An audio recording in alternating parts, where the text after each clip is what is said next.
하나님은 영이시니 예배하는 자가 영과 진리로 예배할지니라. 다 같이 자리에서 일어나서 찬송가 32장을 함께 부르겠습니다.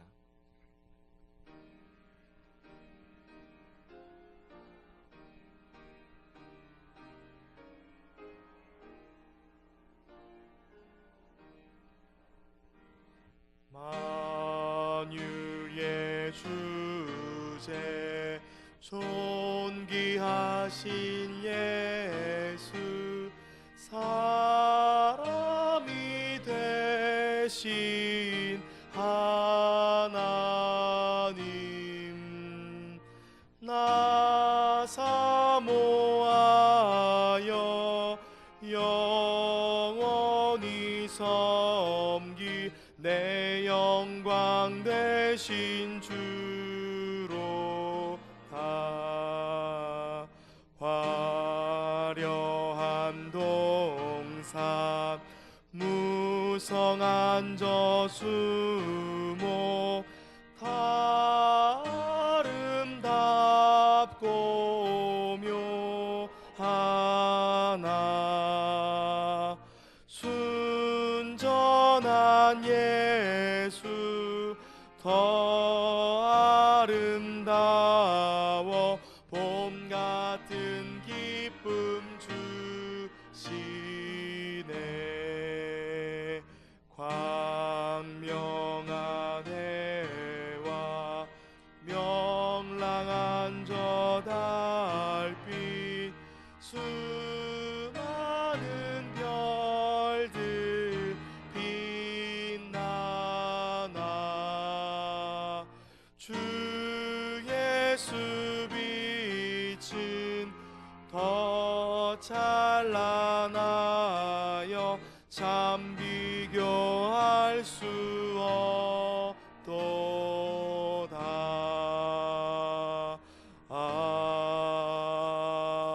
아멘. 전능하사 천지를 만드신 하나님 아버지를 내가 믿사오며 그 외아들 우리 주 예수 그리스도를 믿사오니 이는 성령으로 잉태하사 동정녀 마리아에게 나시고 본디오 빌라도에게 고난을 받으사 십자가에 못 박혀 죽으시고 장사한 지 사흘 만에 죽은 자 가운데서 다시 살아나시며 하늘에 오르사 전능하신 하나님 우편에 앉아 계시다가 저리로서 산자와 죽은 자를 심판하러 오시리라. 성령을 믿사오며 거룩한 공회와 성도가 서로 교통하는 것과 죄를 사하여 주시는 것과 몸이 다시 사는 것과 영원히 사는 것을 믿사옵나이다. 아멘.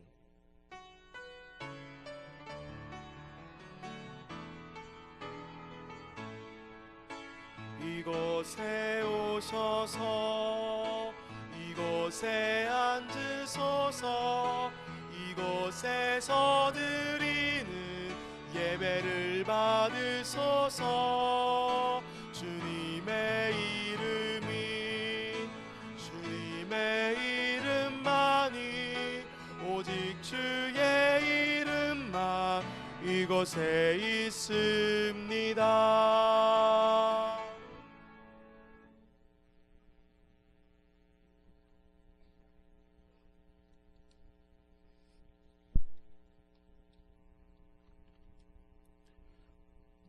죄 많은 저희를 죄 없다 하시고 사랑과 은혜로 늘 인도해 주신 하나님, 오늘도 저희들에게 거룩한 주일을 허락하시고 주님의 거룩한 보좌 앞에 예배드리게 하시니 감사합니다.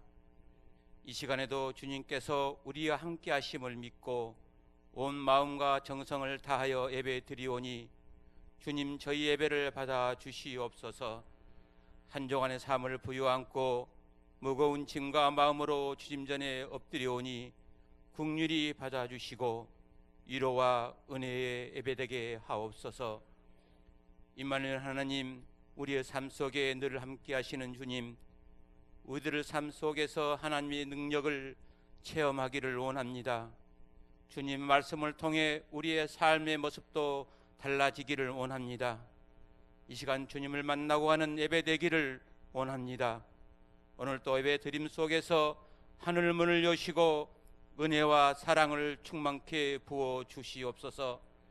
삶의 중심이 하나님께로 고정되는 통로가 되게 하옵소서.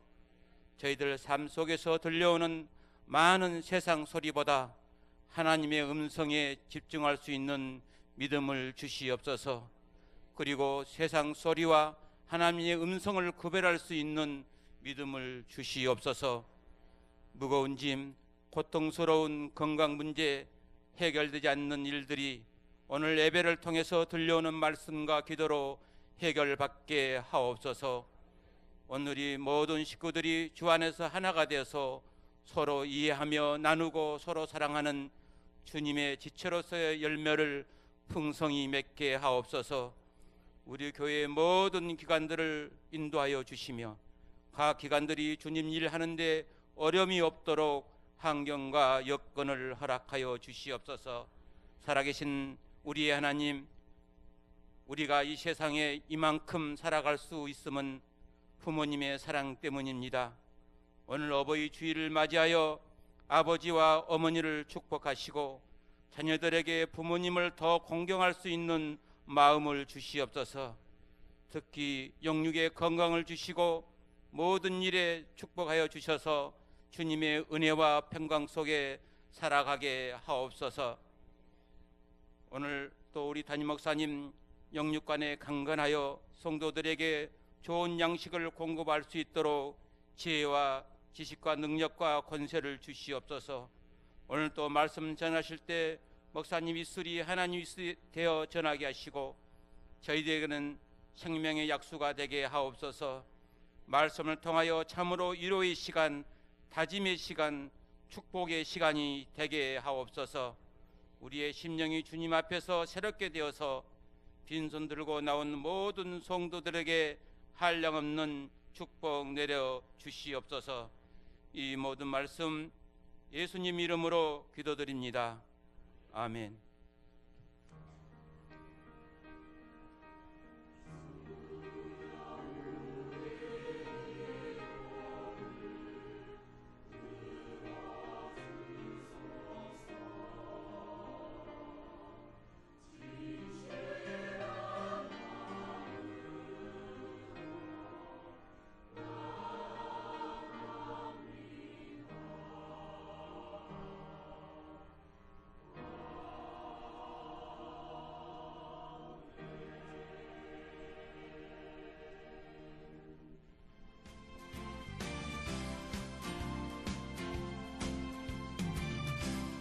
평안하여 든든히 서가는 교회, 온누리 교회 2017년 5월 둘째 주 소식을 전해드리겠습니다.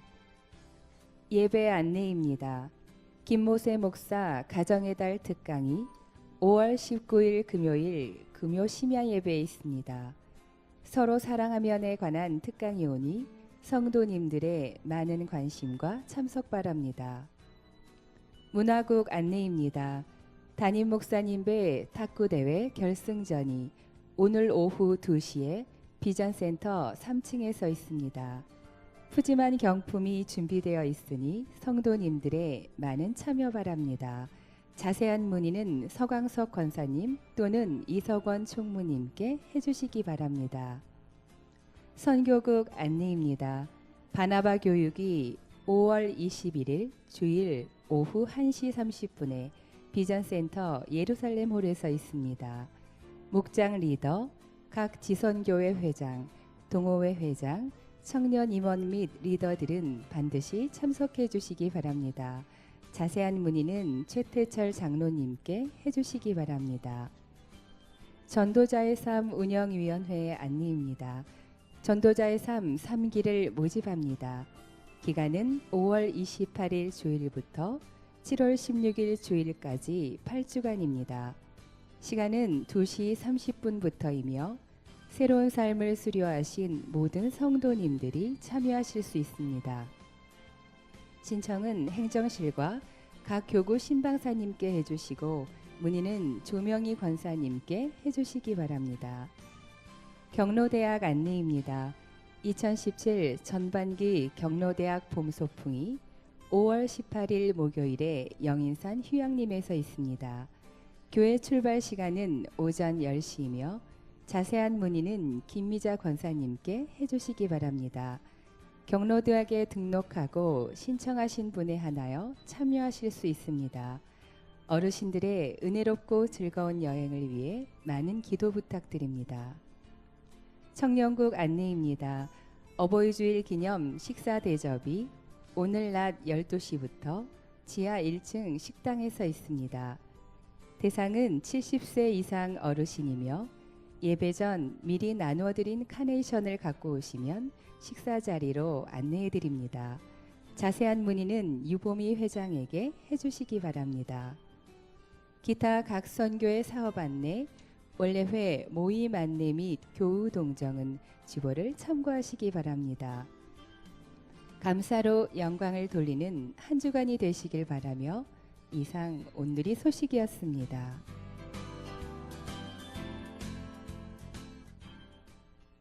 오늘 우리에게 주신 하나님 말씀은 신명기 5장 16절 말씀입니다.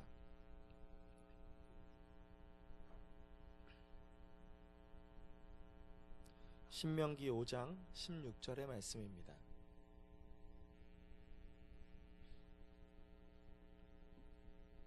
제가 봉독하겠습니다. 너는 내 하나님 여호와께서 명령한 대로 내 부모를 공경하라. 그리하면 내 하나님 여호와가 내게 준 땅에서 내 생명이 길고 복을 누리리라. 이는 살아계신 하나님의 말씀입니다. 다 같이 자리에서 일어나서 찬송가 211장 1절을 부르면서 정석과 드려진 예물을 봉헌하도록 하겠습니다.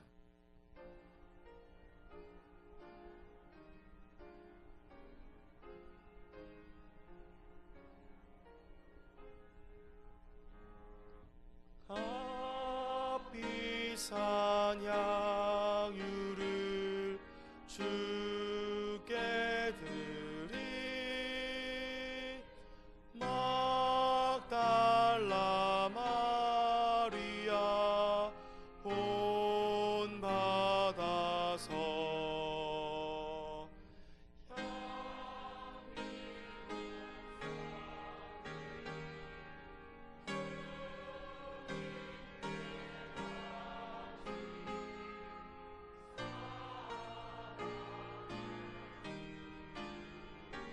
내 주님께 아멘.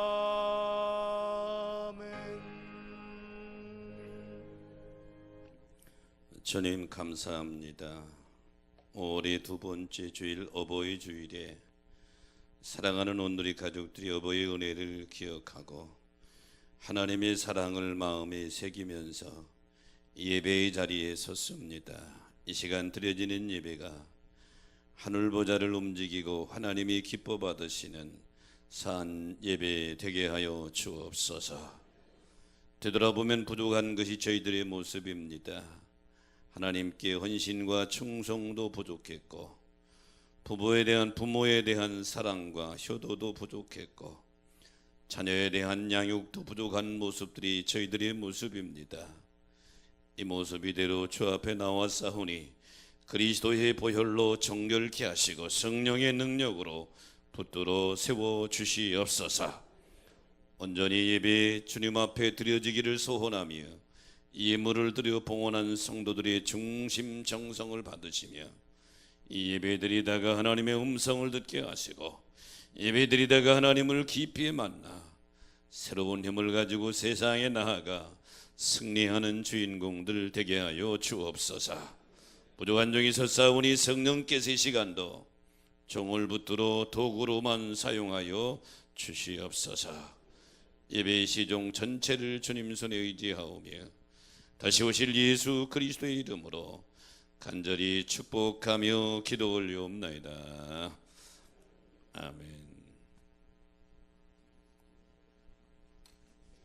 새로 등록하신 분이 있습니다. 김은영 집사님 인도했네요. 바라보는 지성민 청년이 수고해 주고요. 강태영 청년 형제 손 만들어 드릴까요? 예. 환영하는 노래 한번 부탁해요.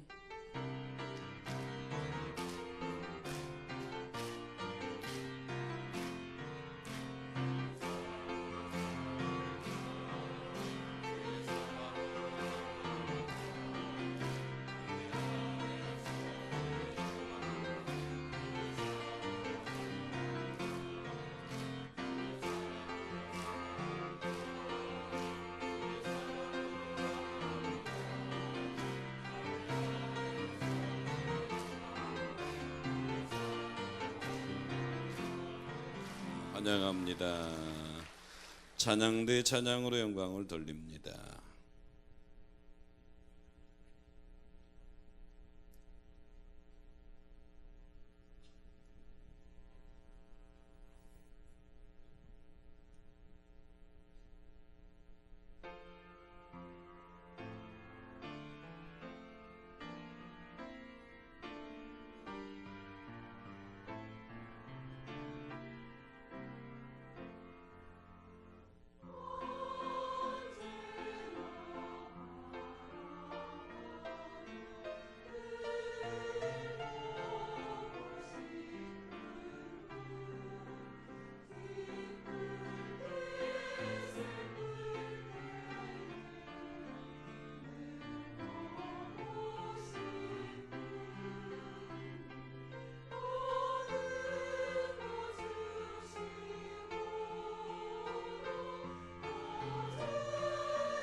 아멘.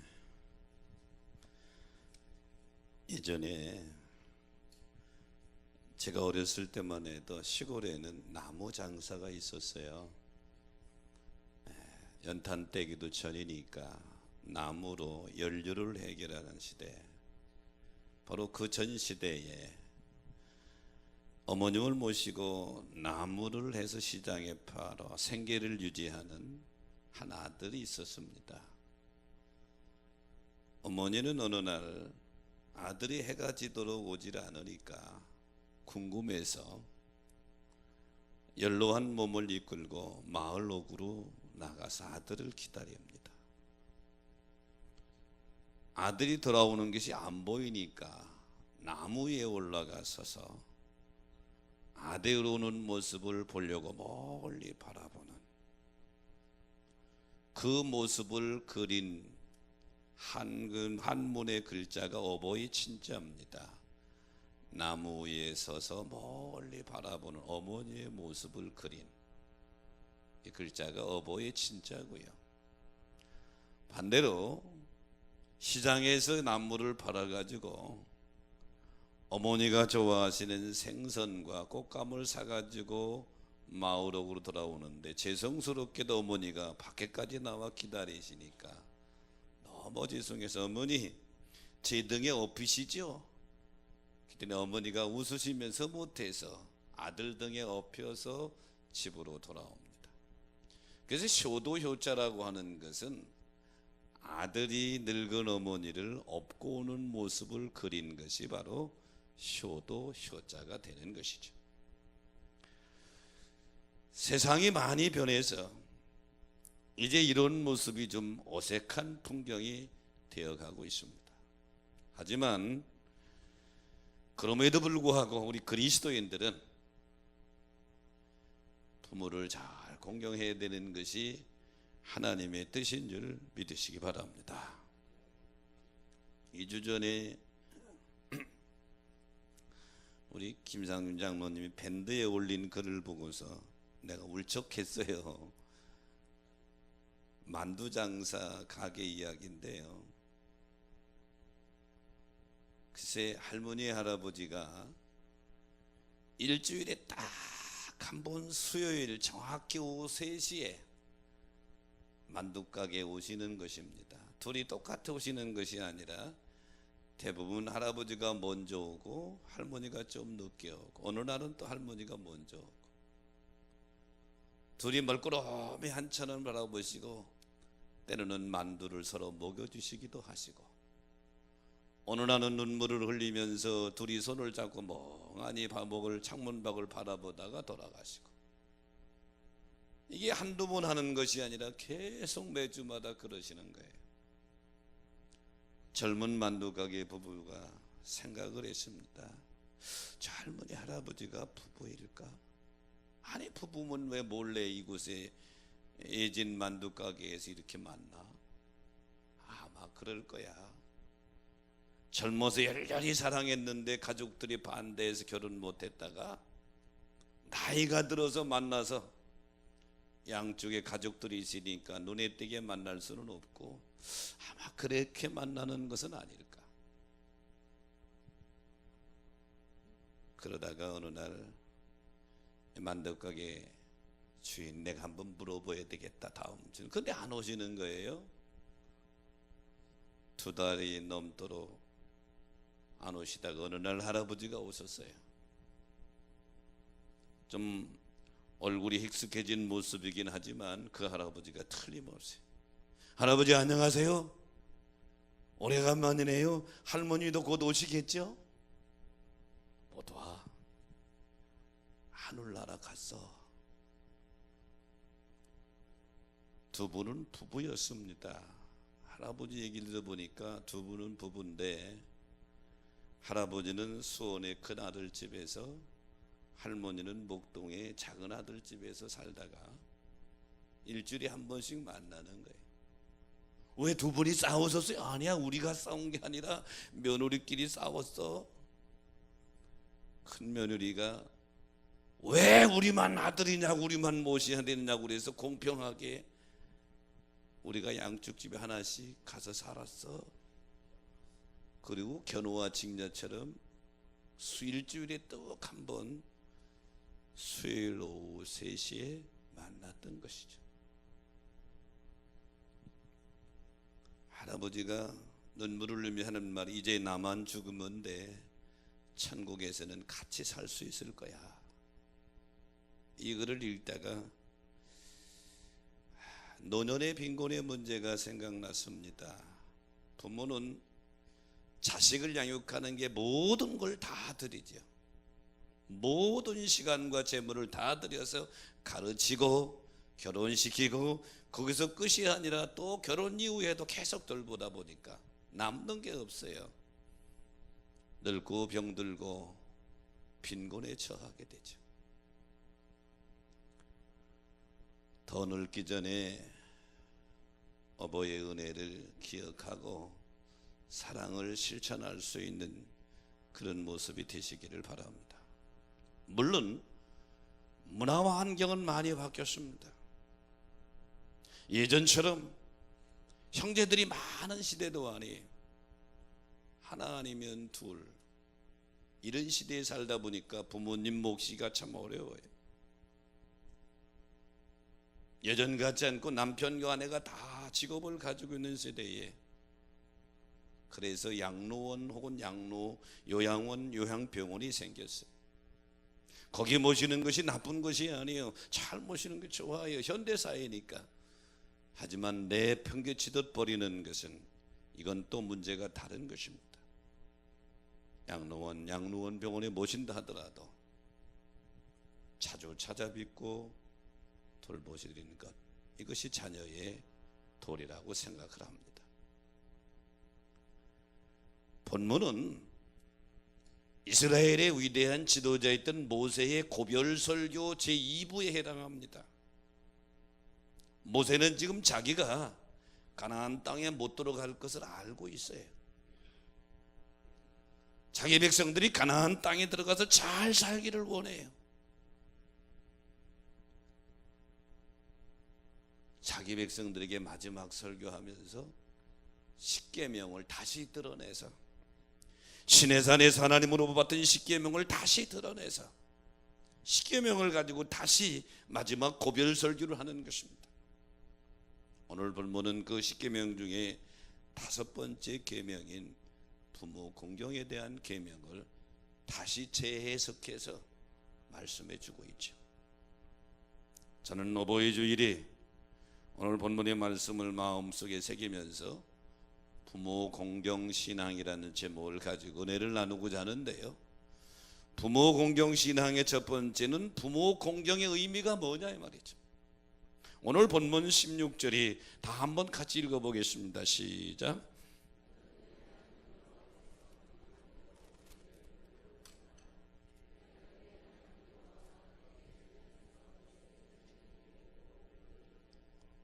제가 지난 한 주간 이 말씀을 외우면서 한 주간을 살았는데요, 외우려고 보니까 10번 읽으니까 외워지더라고, 머리가 나빠서.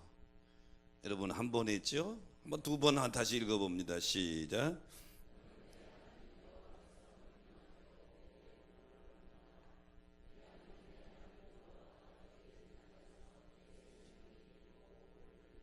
두 번 했습니다. 오늘 설교 끝날 때까지 10번 할 거예요. 3번 읽어봅니다. 시작.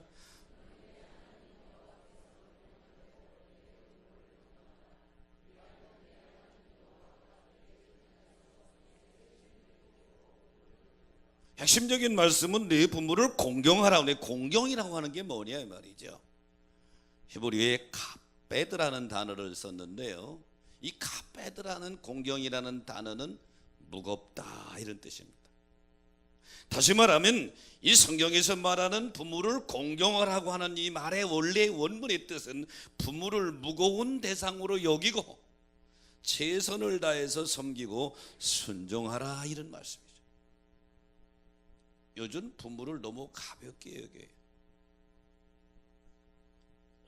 예전 부모님이 지금 현대 젊은이들보다 더 못 배웠지요. 덜 똑똑하지요. 뭐 배운 게 더 짧으니까. 그래서 그런지 모르지만 자녀들이 너무 부모를 가볍게 여겨요. 그리고 부모님하고 대화하다가 의견 충돌이 일어나니까 무시해버려요. 아이고 엄마 뭐 알지도 못하면서 그런다고. 아빠 그런 게 아니라고. 이건 공경이 아니에요. 카베드라고 하는 공경이라는 말은 무겁다, 무겁게 여겨라. 부모님 말씀을 무겁게 여겨라. 대통령 선거가 끝나고 새로운 대통령이 됐습니다. 서로가 자식과 부모가 의견이 같은 가정은 별로 없어요. 왜? 나이가 먹으면 점점 보수 쪽으로 생각이 기울고요, 젊은 쪽으로 진보 쪽에 가까워요. 그러고 보니까 대통령 선거 한 거 주고 또 식사하다가 대판 싸웁니다. 누가 대통령이 되면 좀 어때요? 잘 되도록 기도해주고 그러면 되는 거지. 의견이 좀 다르면 어때요? 부모님이 그렇게 그러세요? 그러세요? 이 정도 하면 되지. 아빠는 뭐 한다고 그러냐고. 이건 카베드가 아니에요. 카베드는 무겁게 여긴다, 이런 뜻이죠. 그래서 바울 사도는 에베소께 편지하면서 에베소 6장 1절에 이 본문을 이렇게 재해석했어요. 자녀들아, 주 안에서 너희 부모에게 순종하라. 이것이 옳으니라. 그러므로 공경이라고 하는 것은 부모님의 말씀을 무겁게 여기고 부모님 말씀을 순종하여 따르는 것, 이것이 공경이에요. 그러므로 이 예배에 참여한 여러분, 부모님의 말씀을 무겁게 여김으로 순종함으로 공경하는 여러분 되시기를 주의 이름으로 축복합니다. 창세기 37장에 보면 요셉이 아버지 야곱의 말씀에 순종하는 장면이 나옵니다. 창세기 37장 13절에 보면 야곱적 이스라엘이 요셉에게 명령합니다. 내 형들이 저 세겜 땅에 가서 양을 치는데 내가 너 그들에게 보낸다. 심부름부대 갔다 와라. 그때 요셉이 노란 글씨 한번 같이 읽어봅니다. 시작. 내가 그리 하겠나이다. 아주 쉽게 대답한 것처럼 보이죠. 그런데 요셉은 똑똑한 아들입니다. 시월 형들이 자기를 미워하는 것도 알고요. 아버지 때문에 자기가 했지 아버지의 만약에 그늘에서 벗어나면 어떤 해를 가할 줄 몰라요. 실제로 요셉을 자기 동생인데도 애굽의 노예로 팔았잖아요. 그리고 형들이 양을 치고 있는 세겜 땅과 지금 아버지 야곱이 명령하는 헤브론과의 거리는 약 100km쯤 됩니다. 이웃 동네에서 양 치는 게 아니에요. 100km는 지금도 가까운 거리가 아닌데 이 당시에는 도로가 좋은 것도 아니요 자동차가 있는 것도 아니란 말이에요. 치안이 안전하게 보장된 것도 아니에요. 맹수의 공격을 받을 수도 있고 강도의 공격을 받을 수도 있는데 요셉은 예 내가 그리하겠습니다 하고 하는 이 말 한마디는 목숨 걸고 아버지의 말씀을 무겁게 여기고 그대로 순종하겠다는 거예요. 이것이 공경이에요. 카베드라고 하는 말의 의미는 무겁게 여기고 순종한다, 이런 의미를 담고 있는 것이죠. 존경과 공경이라는 단어는 비슷하기는 하지만 좀 달라요. 존경이라는 단어는 남의 인격이나 사상, 행위가 자신이 마음에 들어서 그것을 받들어 높이는 것을 존경이라고 그래요. 하기 때문에 존경은 더 존경하는 마음이 많아질 수도 있고 환경에 따라 좁아질 수도 있어요. 외부적인 요인에 따라서 변질될 수 있는 마음이 존경이라는 마음이에요. 그래서요, 대통령이 처음 취임하게 되면 지지율이 50% 60% 막 올라가죠. 점점 하는 거 보니까 자기 마음이 안 들어 존경의 마음이 점점 줄어들어 지지율이 뚝 떨어지게 되는 거예요. 근데 공경이라고 하는 것은 존경과는 조금 달라요. 우리가 부모를 공경하라고 그랬지 부모를 존경하라고 하지 않았어요. 존경이라고 하는 데는 조건이 있지만 공경이라는 데는 조건이 없어요. 나를 낳아주시고 길러주시고 양육해 주신 부모님을 높여야 될지 말아야 될지 결정을 논의한다고 하는 자체가 공경이라는 데는 없어요. 이유는 한 가지, 나를 낳아주 길러준 부모이기 때문에 공경하는 거예요. 그런데 요즘 젊은이들은 부모를 공경의 자리에 놓는 것이 아니라 존경의 자리에 놓고 조금 더 가진 거 있고 좀 더 나으면 공경하고 공경하는 척하다가 내 부모가 남보다 못할 때에는 부모에 대한 고마움이 사라지고 공경할 마음이 사라져버리고 만답니다. 부모에 대한 사랑에 조건을 붙이고 내가 받은 것이 많으면 공경하고 그렇지 않으면 공경이라고 하는 것이 사라져버린단 말이에요. 부모 공경에 조건의 꼬리를 떼내시고 아무 조건 없이 부모를 공경할 수 있게 되시기를 축복합니다. 지금 모세가 자기 백성들에게 고별 설교를 하면서 이 백성이 가나안 땅에 들어가서 잘 살기를 원하는데 시내산에서 받았던 10계명을 다시 들어서 설교하는 거예요. 그 중에 오늘 본문이 5계명, 부모 공경에 대한 계명인 것이죠. 역사적으로 유명한 영국의 시인 중에 사무엘 존슨이라는 시인이 있어요. 대단히 유명한 시인이에요. 하루는 제자들과 함께 시장터를 가다가 더 이상 가지 않고 그냥 시장에 서가지고 하염없이 울고 있는 거예요. 눈물 흘리며. 비는 주룩주룩 내리는데 움직이지 않아요. 원래 유명한 사람이기 때문에 지나간 사람이 인사하는데도 받지도 않고 하염없이 울고만 있는 거예요.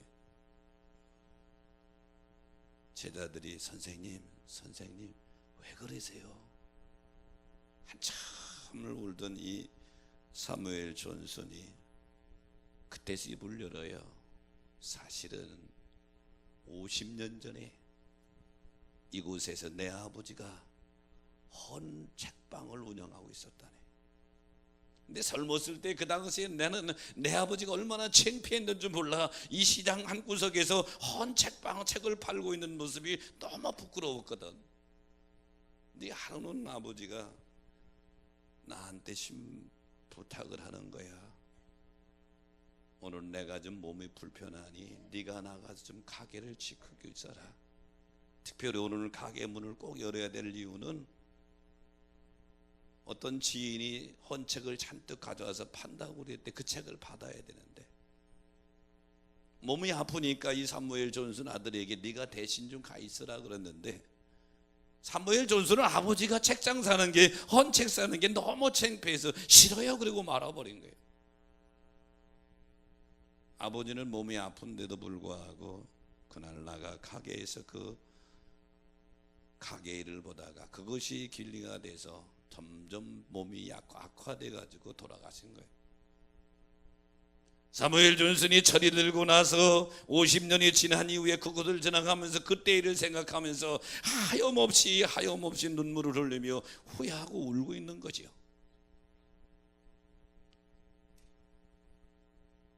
우리에게는 많은 덕목이 있습니다. 그 중에 특별히 순종이라고 하는 덕목은 그리스도인들이 반드시 소유해야 될 아름다운 덕목 중에 하나에 특별히 부모님에 대해서는 더 말할 것이 없는 것이죠. 그래서 오늘 본문 말씀에 공경하라고 하는 공경의 카베드라고 하는 단어는 부모를 무겁게 여기고 부모님 말씀을 따라라 이런 의미가 담겨 있는 것이죠. 오늘 이 예배에 참여한 여러분이 순종함으로 부모를 공경하는 모습이 하나님 앞에 연락되시기를 주의 이름으로 축원합니다. 그럼 부모 공경을 왜 해야 되느냐? 두 번째 부모 공경의 이유입니다. 오늘 16절을 다시 한번 읽어보겠습니다. 시작.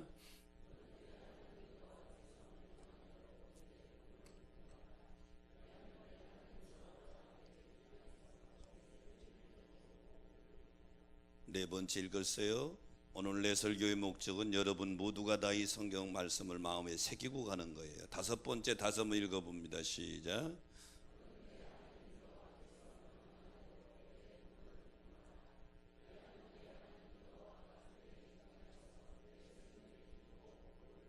내라고 하는 단어가 꽤 많이 들어서 얘기가 좀 쉽지 않아요. 여섯 번째 시작.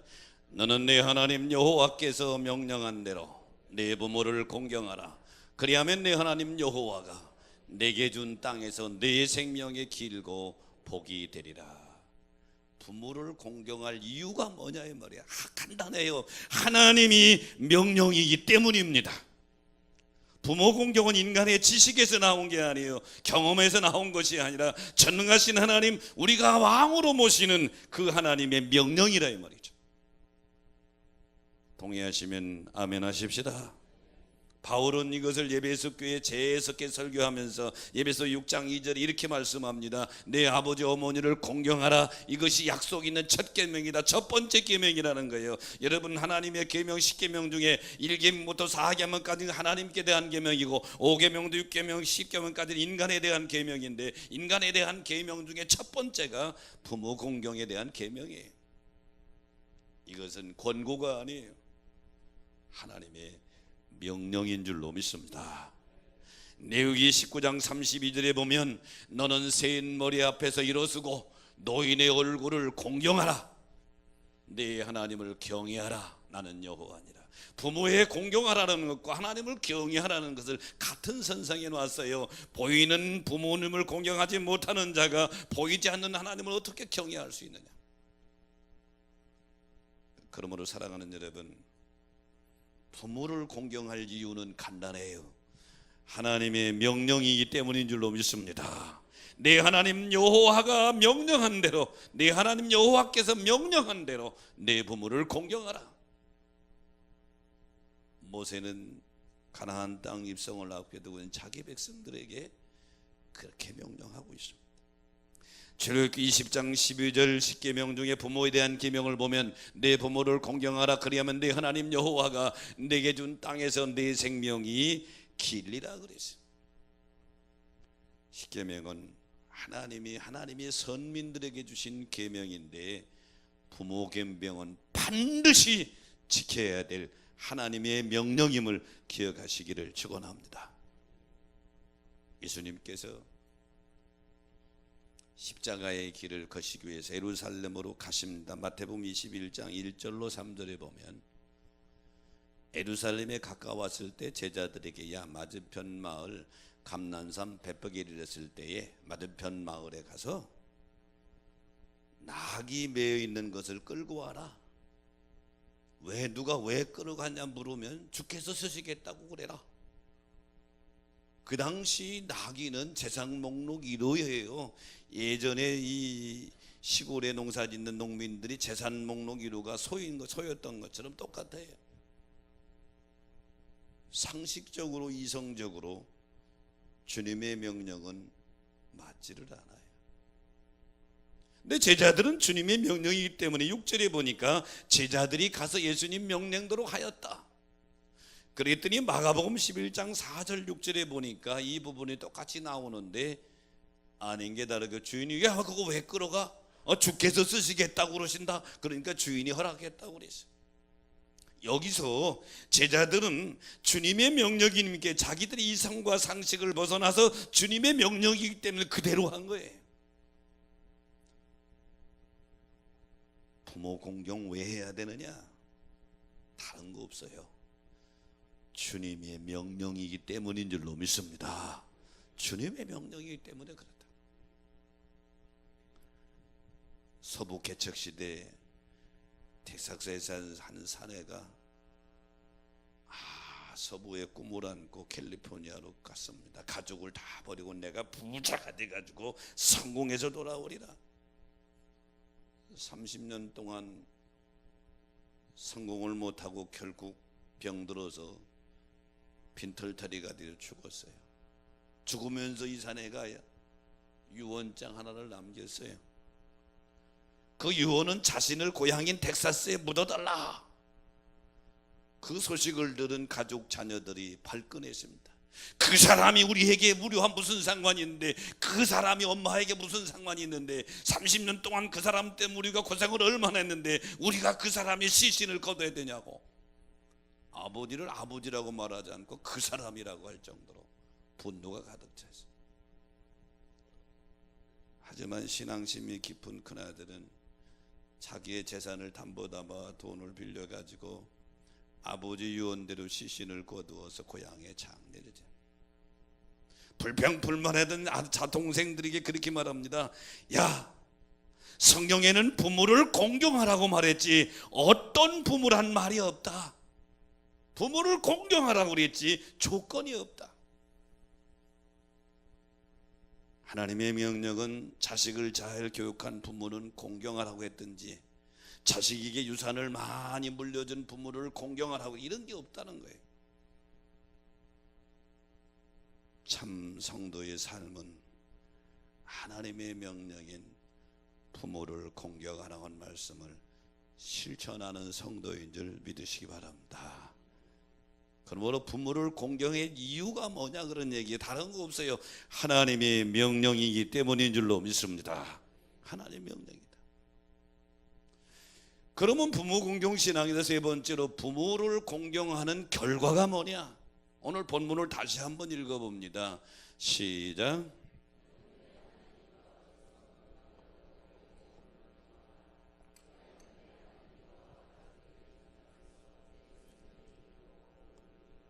일곱 번 했거든요. 여덟 번째 시작.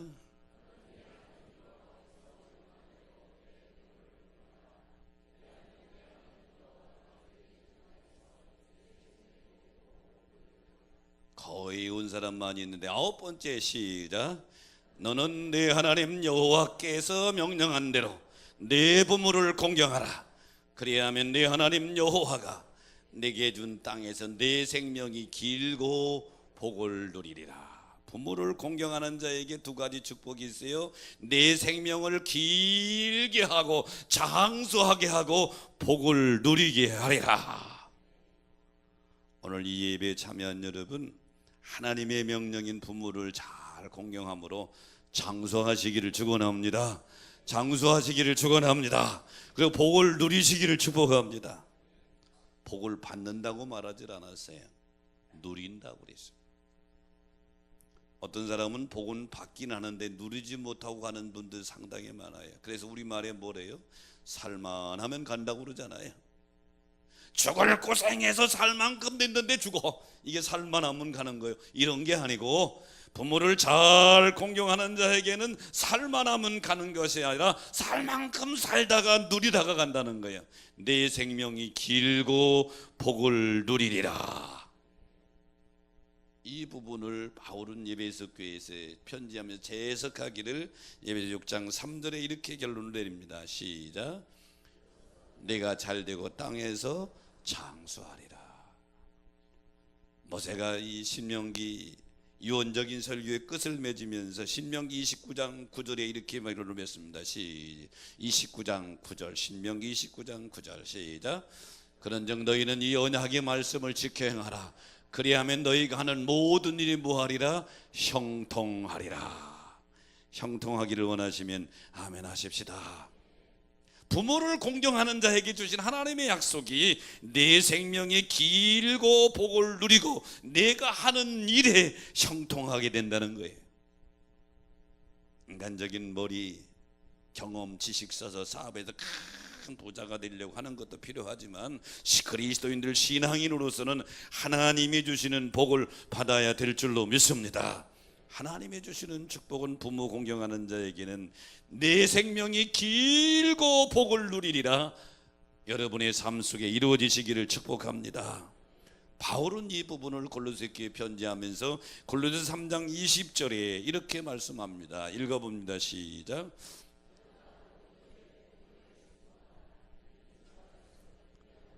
부모에게 순종하는 것, 공경하는 것은 주님이 기뻐하는 것이다. 주님이 기뻐하시면 길은 있을 줄로 믿습니다. 주님이 기뻐하시면 하늘문이 열릴 줄로 믿습니다. 부모 공경하는 걸 주님이 기뻐하신다 이 말이죠. 지혜의 왕이라고 하는 솔로몬이 잠언서를 썼는데요. 잠언 3장 1절에 보니까 이렇게 말씀합니다. 내 아들아 나의 법을 잃어버리지 말고 내 마음으로 나의 명령을 지켜라. 여기 나의 법, 나의 명령, 한마디로 말하면 하나님의 말씀이고 오늘 본문에 말하면 비춰만한 부모 공경하는 거예요. 이렇게 부모 공경하는 자에게 어떤 복을 주시느냐? 2절에 보면 이렇게 말씀합니다. 그리하면 그것이 내가 장수하여 많은 해를 누리게 하며 평강을 더하게 하리라.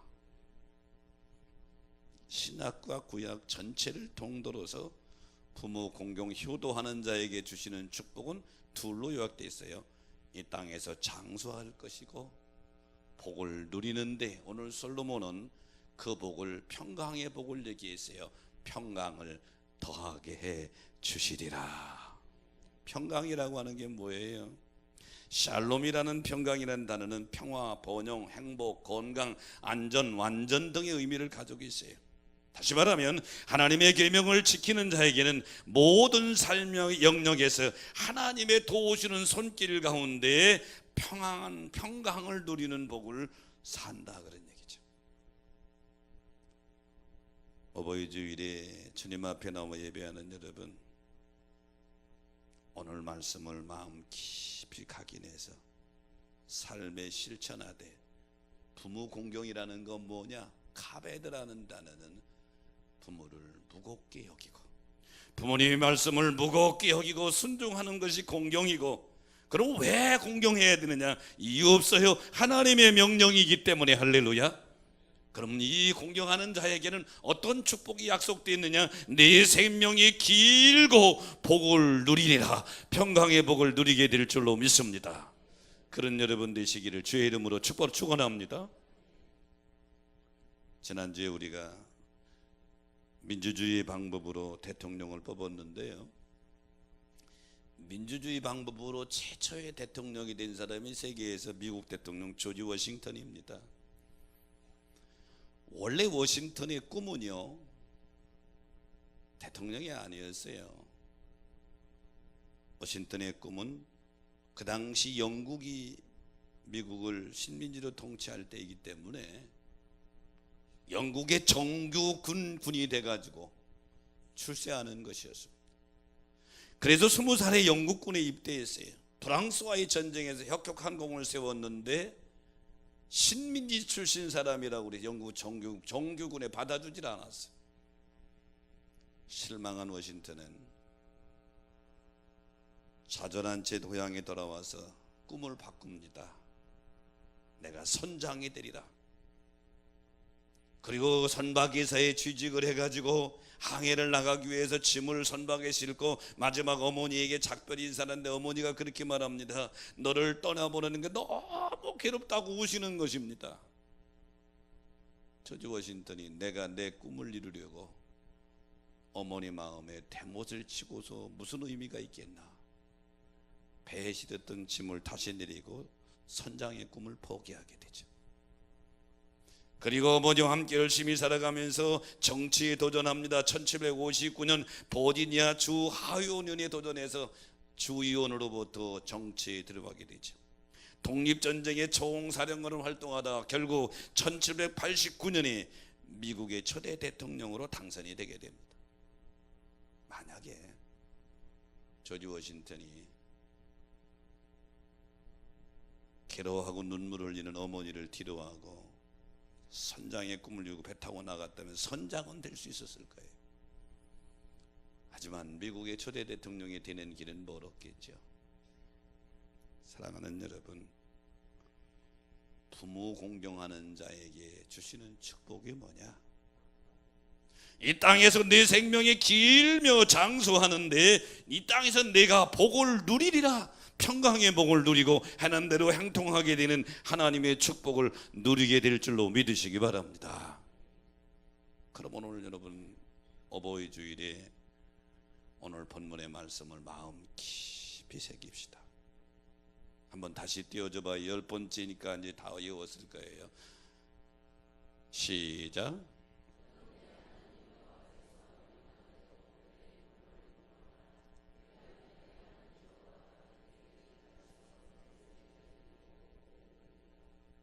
이제 화면에 지워봐요. 아무것도 없죠? 한번 해서 좀 한번 이어봅니다. 시작.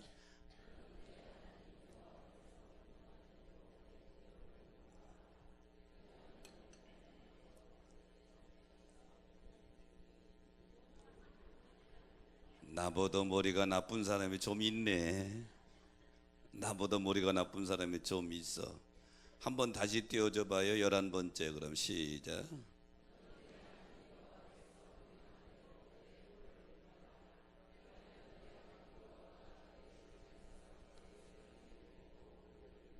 내가 이어보니까 네 자가 많이 들어갔죠. 헷갈리긴 하더라고. 이제 지워봐요. 다시 한번 시작.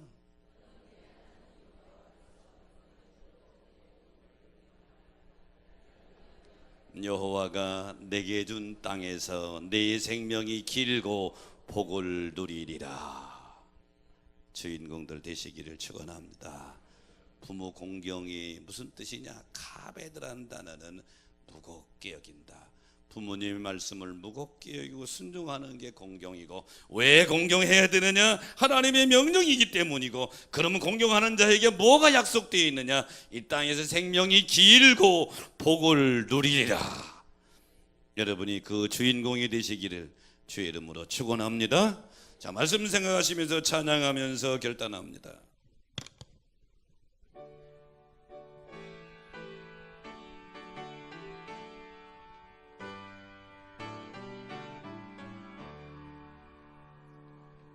어머니의 넓은 사랑 귀하고도 귀하다. 그 사랑이 언제든지 나를 감싸줍니다. 내가 울 때 어머니는 주께 기도드리고, 내가 기뻐 웃을 때에 찬송 부르십니다. 아침 저녁 읽으시던 어머니의 성경책, 손때 남은 구절마다 모습 본 듯합니다. 믿는 자는 누구든지 영생함을 얻으리. 들려주신 귀한 말씀 이제 힘이 됩니다. 홀로 누워 괴로울 때, 헤매다가 지칠 때 부르시던 찬송 소리 귀에 살아옵니다. 안석에서 샘물 나고 황무지에 꽃 피니 예수님과 동행하던 두려울 것 없어라. 온유하고 겸손하며 바르고 굳세게 어머니의 뜻 받들어 보람 있게 살리라.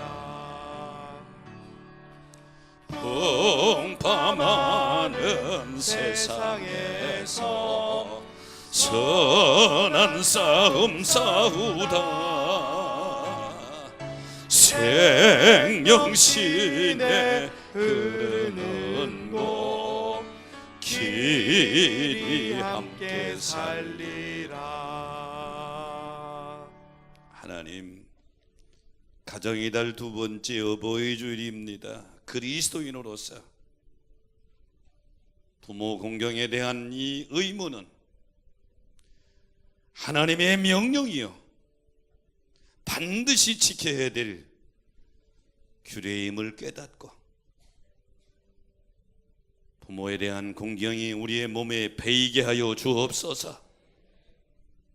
공경이 어려운 것이 아니라, 공경은 부모를 가볍게 여기는 것이 아니라 무겁게 여겨 부모님의 말씀이 내 생각과 경험에 맞지 않는다 하더라도 부모님 말씀을 존중히 여길 줄 아는, 그리고 순종하는 것이 부모 공경이며, 부모 공경은 어떠한 지식이나 학문이나 어떤 사람의 권고가 아니라 전능하신 하나님의 명령이며, 이 명령을 준행하는 자에게는 하나님이 약속하신 축복이 있는데 이 땅에서 생명이 길고 복을 누리리라.